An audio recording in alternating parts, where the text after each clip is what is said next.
The views and opinions expressed on Real Talk with Horace Sheffield are not those of WADL TV 38 or Adele Broadcasting Corporation. Giving you real talk, real talk, real talk. Take a walk down this path through Detroit, This is real talk, real talk, real issues straight from the heart, Giving you real talk, real talk, real talk. Take a walk down this path through Detroit, This is real talk, real talk, real talk.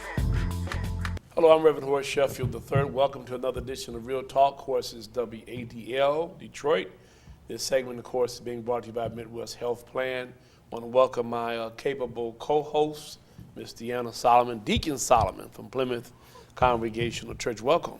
Thank you, Reverend Sheffield. And welcome to State Representative David E. Nathan. That's right. I was going to say, by the way, right off the bat, that Representative Nathan represents where our school is, Dabo School, and Dabo's headquarters, and it's been a good relationship, being able to actually access the person who represents us at the state level, and for him to be as accessible as he is. So welcome to the show. Thank you very much. Yeah.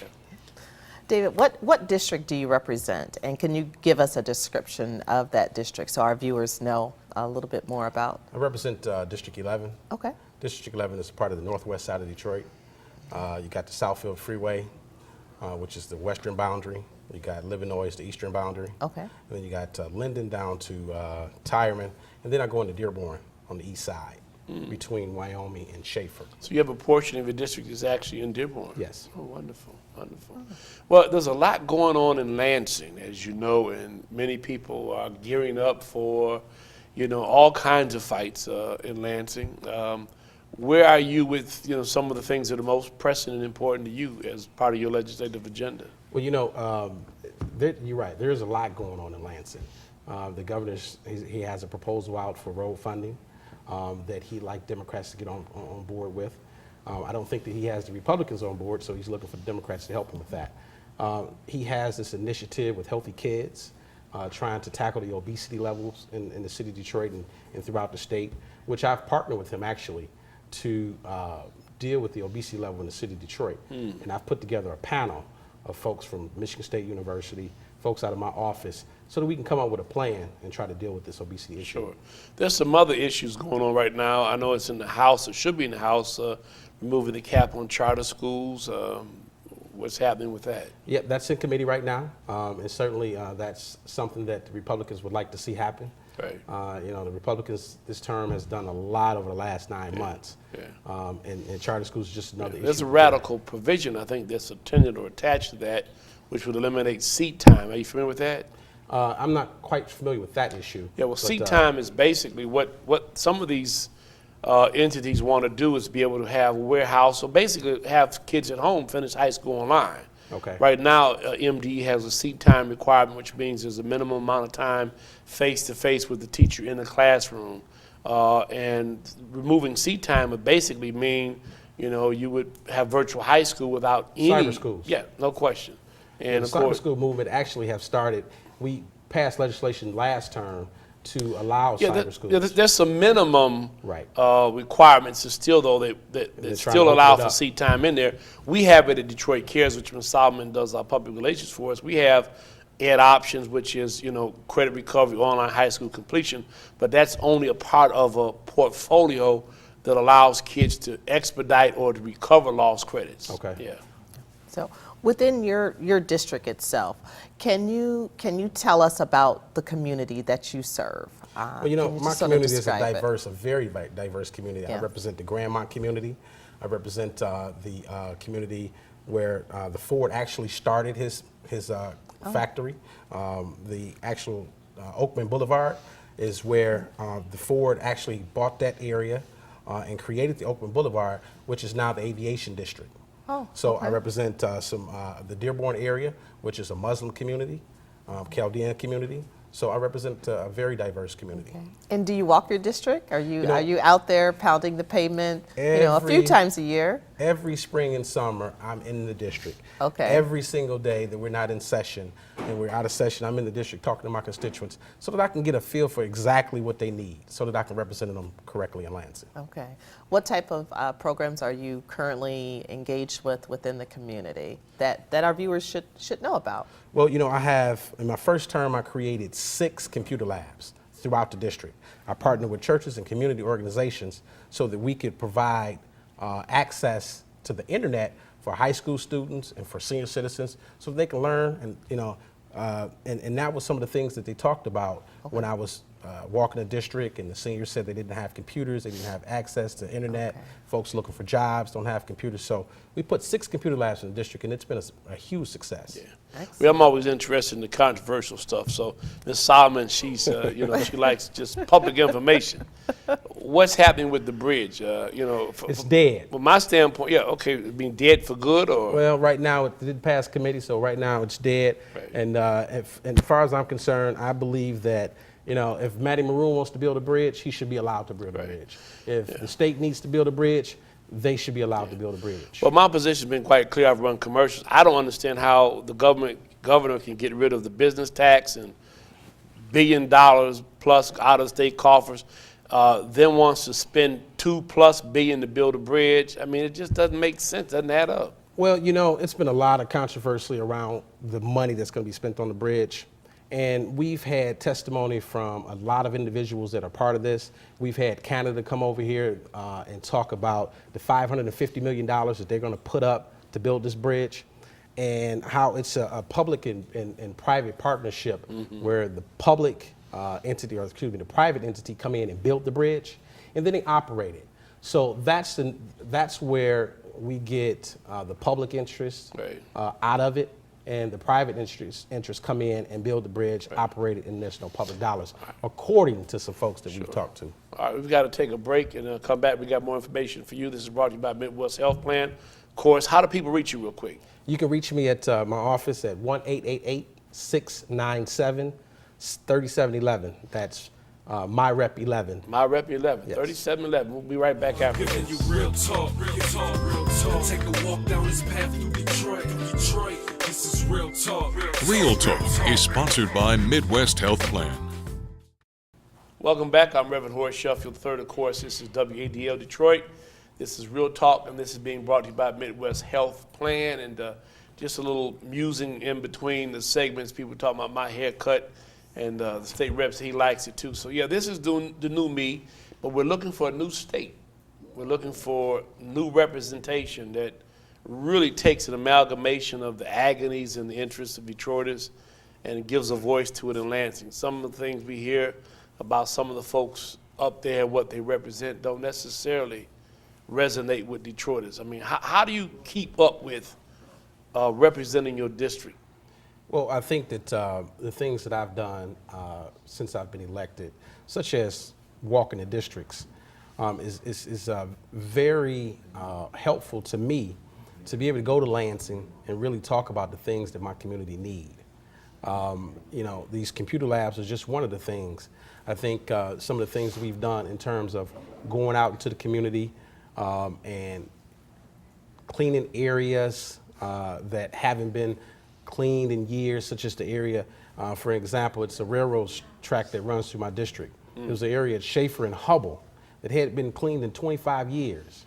I fought with CSX, which is the railroad company that owns that railroad, for 3 years to get them to go out there and clean that area. Last summer, we had volunteers to come out from Youthfield. Youthfield does a youth service day where children from the district around the state actually come out and help do some work in the city of Detroit. Well, CSX was forced to go out and clean that because I stayed on them because it was something that they were supposed to do in our community and they weren't doing. And we have to make sure that we hold our business community responsible for the areas that they have in the community. Absolutely. Ms. Solomon. So, speaking of getting the word out of Lansing and the word into Detroit, I know that you were on Reverend Sheffield's radio show just recently on the Line, which is now a part of Radio 1, and you talked about coming on to the airways on a regular basis, that you would put together some Nathan News and in order to bring the information back to Detroiters. So are you really going to do that? I would love to do that. Okay. I think it's very important that the community know what's going on in Lansing. And right now it's not happening. Okay. We don't have information coming out of Lansing to our community prior to things happening. I think our community get the stuff after it's happened, and it's too late for them to, you know, adjust to it. We need to get the information to them when it's happening so that they can, you know, get involved and try to create some different effects for these This different emergency laws. financial manager situation, I'm still grappling with, and maybe you can help me. As you know, there was a new district created, emergency district, or A chancellor district. You know, district with your new chancellor. The governor did that. That didn't require legislative approval. Well, I think that there's still some, you know, anything that happens in the state in terms of public dollars, I think the legislature should be involved with making those decisions. Now, last term, we created a mechanisms to where if a school district is having financial problems, or a school district is having, they have schools that are below 5% in performance, that they could be taken out of the school district and put into a separate district so that they can get the necessary things they need to educate those kids. Right. I think the governor took it a little further than we had, we thought, or that the legislation calls for. So, you know, I think it's still questionable whether or not this is within the framework that we set There's up. a lot of movement still out there about emergency financial managers. Does the governor brief you at all on, you know, the municipalities or other places where this law is still in effect? Detroit Public Schools, obviously, still under emergency financial manager. I mean, you know, I know it comes from the executive branch, but I know you have schools in your district, and there are other folks that represent other, you know, parts of the city that have schools in the district. How do you guys keep in contact with what's going on, find out what's happening? Well, since this new administration has come in, and the hiring of Roy Roberts to take over DPS, we haven't been involved in any of the conversations that they've had, or any of the dealings that they've had with the school district, that the governor has had with the school district. I remember getting a phone call from the governor's office about the chancellor being hired, but the news conference was going on at the time I was getting the call. Right. So we don't get information from the governor pertaining to what he's going to do with DPS or anything else prior to the governor doing it. Yeah. The governor really hasn't gotten the Democrats involved with anything that he's done. Except now he wants to spend some money on roads because Republicans don't want him to do it. Ms. Solomon? Well, we want to make certain that our viewers make the connection with you, and certainly your office, but we want to be able to direct people to regular information that's coming from Lansing that is definitely going to affect us living here in Detroit. So how can our viewers reach you at your office? Well, there's two ways that you can reach me. You can give me a call at 888-697-3711. Okay. That's one more time. Yep, and we're going to have that on the screen. MyRep11. Okay. 697-3711. Okay. Or you can email me at dnathan@house.mi.gov. That's DNATHAN at house.mi.gov. Okay. And I also have a website, which is www.011.housedems.net. .gov. Excuse me. So I just want to thank you for coming out and appreciate your information. Is there anything that you want our viewers to know about any type of future programming, any type of efforts that we can get involved with now at the very beginning and not be so late in the game? Well, you know, there's a few things that are going on in legislature right now that's going to affect Detroiters. Actually, it's going to affect working individuals as a whole. Those? One of them is no-fault insurance. Absolutely. No-fault insurance today, we know it's not affordable for a lot of folks, but it is an insurance that gives individuals that are injured an opportunity for medical coverage and they want to take that away. Yeah, lifetime benefits. Yeah. Personal injury protection. Yes. Yeah. And they've been trying to get at that. There's a lot of money up there, but we know you've been very aggressive in the fight. We thank you for coming to the radio show to let folks know where that is. And so we're going to have to take a break and come back and talk about some efforts of black businessmen and black businesswomen to move Michigan forward, to make certain we teach those dollars some sense. Thank you, Representative Nathan, for coming. We'll be right back after this again. And of course, I want you to know the Midwest Health Plan has sponsored this segment. Giving you real talk, real talk, real talk. Take a walk down this path through Detroit, Detroit. This is real talk, real talk. Real Talk is sponsored by Midwest Health Plan.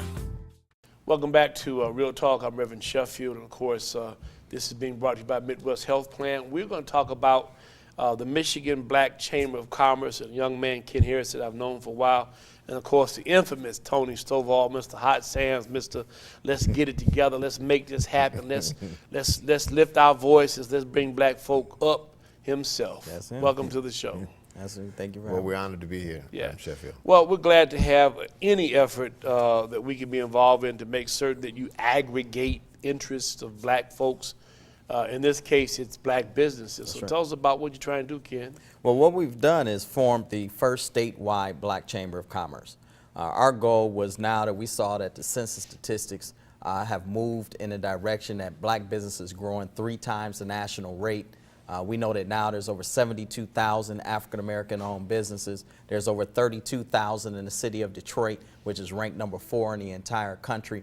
So with those type of statistics and the growth of black business, we felt as though that we need a statewide organization that could advocate aggressively on behalf of black business needs, and that's our goal. Well, you know, by the way, just not to cut you off, you know, Yep. you had the Black Expo. Absolutely. And brought that down with smashing success at Coble Hall. So you're not new to empowering black businesses. Absolutely. I realized what my purpose was a long time ago, and that's connecting people. And I'm just proud that we have someone like Tony Stovall here now. Our focus is on the city of Detroit, which we believe is the black mecca for black business. Sure. And why have a leader? Why not have a leader unlike Tony Stovall? Yeah, well, you know, when I heard that you were doing this, I said, that's a great idea, great young man, great energy. But when I heard that Tony Stovall was going to be part of it, I said he was going to be the difference between the pile of bricks and the cathedral. That's right. So, Tony, what do you bring to this? Well, you know, I appreciate the compliments I'm getting here, and I get those comments and feelings from a lot of different people. I think the fact that, and we had a great meeting actually yesterday. It's really great to be involved and seeing young people involved. What we really wanted to be the difference in this, these are all business owners. See, I really was never a great team player because I just didn't believe there was so much backbiting and things of that nature. So I did get involved with Independent Retail Association, then Independent Business Association. Right. We're going to merge that up under the Detroit Black Chamber as well, and they'll just be the retail part of what we're doing. Sure. And what we're trying to do, I heard you mention this earlier, about connecting the dots, and that's similar to what we're trying to do with the Detroit Black Chamber, as well as through the Michigan Black Chamber, leads all the way to the U.S. Black Chamber. Sure. We have power in numbers. If you listen, you don't hear anything. You don't hear black people being involved in the discussion at all. Right. In a town that's 85% African American, it doesn't make sense for us to be ashamed of anything. It is time for us to engage. It almost reminds me of the times of your dad and my dad back in the day when things got so bad, it was time to do something. Well, listen, I found out recently, and I don't want to disparage any major investment of whites, you know, but you know, the young man, member of my church, has a business down in Grand Circus Park. And when I read the comments of major business people that basically said they didn't want this black business or these kind of folk down there, you know, we're really facing some real challenges where the dearth or the volume of economic activity is really going to be steered toward folks who just came here. When people like you, Tony, and others have been here for years. I mean, how do we make certain, I guess, that we get a piece of the pie and that we're represented in this insurgence of Detroit? Absolutely. That's why we have a state chamber in place now. It's really, we've been knocked out of the game because we have not advocated appropriately. And we did not have an infrastructure in place to facilitate proper advocacy. That's why now you have a statewide organization with tentacles in every urban city of the state. We've chartered chambers in Grand Rapids for the first time in history. In the city of Lansing, we just launched them a month ago, the Lansing Black Chamber of Commerce. And then we'll be in Flint, Saginaw, Pontiac, Oak Park, Ann Arbor, Ypsilanti, Jackson, all throughout the state. But more importantly, over the next month, we're focused on the city of Detroit. And Tony has pulled together an incredible team to bring back the Detroit Black Chamber of Commerce. Now, you do all of that. What are your main focus or your foci? What are you trying to accomplish? Well, we want advocacy. We need to have a voice at the table when things are being done. We need to also, other entrepreneurs, we need to teach them and train them on how to be better entrepreneurs. A lot of us don't know how to negotiate contracts, don't know how to negotiate leases, don't know how to get in the game. So we have experiences what we have, and nothing they have with Detroit, with me at the lead, you have honesty, you have integrity, you won't see scandals, you will see a strong voice of unity, of black business uniting for the first time in a long time. We're all coming together because we must be part of the equation. Sure. Well, there's a lot of money being spent and not a money being But it's not being spent with us. You have a lot of contracts being done. There's no you don't question. even see black Masons. You don't see blacks nowhere around.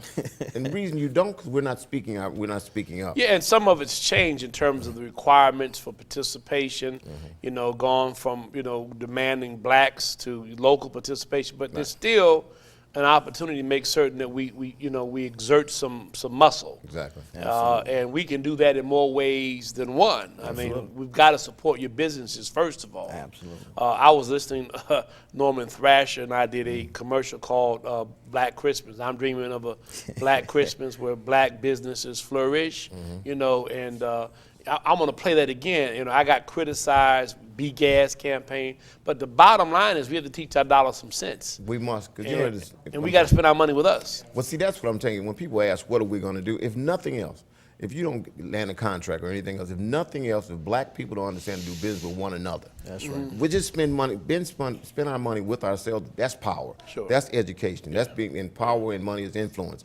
And show Let's that pause we're real quick unified. before we get out of here because we don't have a lot of time. You obviously want people to join the chamber. Absolutely. And how do they do that? How do they contact you? Absolutely. We have an important schedule coming up. We're going to stick to it. City of Detroit need to pay attention to our first town hall meeting to charter the Detroit Black Chamber of Commerce, which is going to happen November 22nd. They can go to michiganblackchamber.com, or they can contact the office at 313-309-3316. Okay. So we're looking forward to working with any black business owner who's looking to come together and be a part of this wonderful revolution. And I like your theme. Dable's, of course, is empowering, equipping, and serving. Yours is economic parity, is economic justice. Leveling the playing field. Explain what parity is. Some people might think it's a parity. That's exactly. Our goal is to level the playing field. Our goal is to create, we don't want a handout, a hand up, or a hand backwards. Give us the opportunity, and we have the businesses. Some of the top black businesses in the world reside in metropolitan Detroit.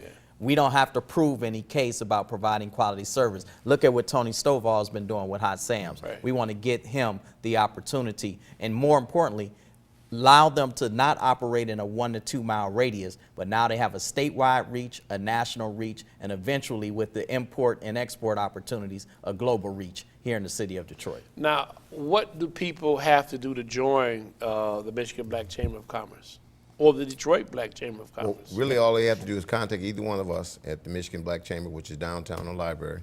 And you can, and we're sharing office space with the Michigan Black Chamber. Detroit Black Chamber will be housed there as well.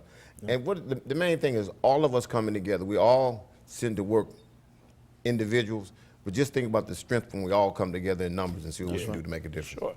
Give out the number one more time. Again, 313-309-3316, or they can go to www.michiganblackchamber.com. Of course, I want to remind you, this has been brought to you by Midwest Health Plan. I want you to tell everybody, the Reverend Sheffield said, it's our money. That's right. Spend it on us. We'll be back next week. Real issues straight from the heart. I'm giving you real talk. Real talk. Take a walk down this path through Detroit. This is real talk. This is real talk. Real issues straight from the heart. I'm giving you real talk. Take a walk down this path through Detroit. This is real talk. This is real talk. Uncut for the people of Detroit who got an opinion that they want to voice. I'ma give them real talk. Real issues, real topics, real people addressing real matters. No gossip talk. For the people that can since day one we been here. We ain't leaving. live in Detroit, still breathe real talk. I love the city, so I speak from the heart. From my experience, I give them real talk. This is real talk here, so I gotta talk real, compensate about topics Detroit